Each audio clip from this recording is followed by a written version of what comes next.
ஹாய்ங்க, நான் Kousi. Welcome to Kousi Stockies. Today நம்ம என்ன பார்க்க போகிறோம்னா, நேற்று நான் பழனிக்கு போயிருந்தேன். பழனிக்கு மட்டும் இல்லை, சென்னிமலை, சிவன் மலை, அப்புறம் பழனிக்கு கீழே திருஆவினன்குடி அப்படின்னு நிறைய கோயில் போயிட்டு கடைசியாக வரும்போது கண்ணக்கன்பட்டி போனோம். அதை தான் இன்றைக்கி பார்க்க போகிறோம்.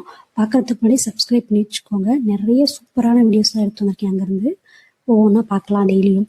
ஸோ நான் ஈவினிங் கனகம்பட்டிக்கு போகும்போது ஒரு 3:30 4 o'clock பக்கம் ஆயிடுச்சு.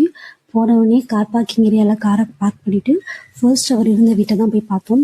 அவர் இருந்த வீட்டை பார்த்துட்டு அதுக்கப்புறம் அவர் உட்காந்து பேசினாருன்னு சொல்லி ஒரு மரம் இருக்கும்ல, அங்கேயும் பார்த்துட்டு அப்புறமேட்டு மெயின் ஏரியாவுக்கு போனோம். அங்கே அவரோட ஜீவ சமாதி இருக்கும்ல, அங்கே போய் கொஞ்ச நேரம் அங்கே போய் சாமி கும்பிட்டு நல்லா தியானம் பண்ணிவிட்டு வேணுங்கிறதெல்லாம் வேண்டிக்கிட்டு பசி எடுக்க ஆரம்பிச்சிருச்சு. நான் ஆஃப்டர்நூன் சாப்பிடல.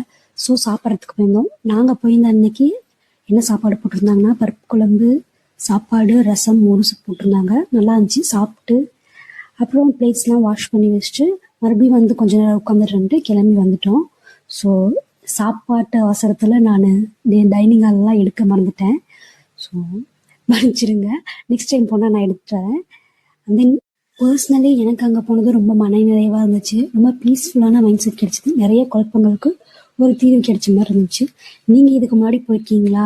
உங்களுக்கு என்ன மாதிரியான அனுபவங்கள் இருந்துச்சுன்னு கமெண்டில் பண்ணுங்கள். தெரியாதவங்களும் தெரிஞ்சுக்கிட்டும். ஓகேங்களா? இல்லைன்னா அது இல்லை தான், ஆனால் இருக்குதுன்னு நம்பினீங்கன்னா கண்டிப்பாக அது இருக்குது. ஸோ எனக்கு இருக்குதுன்னு நான் முழுசாக நம்புகிறேன். நீங்கள் எப்படின்னு கமெண்ட்டில் சொல்லுங்கள்.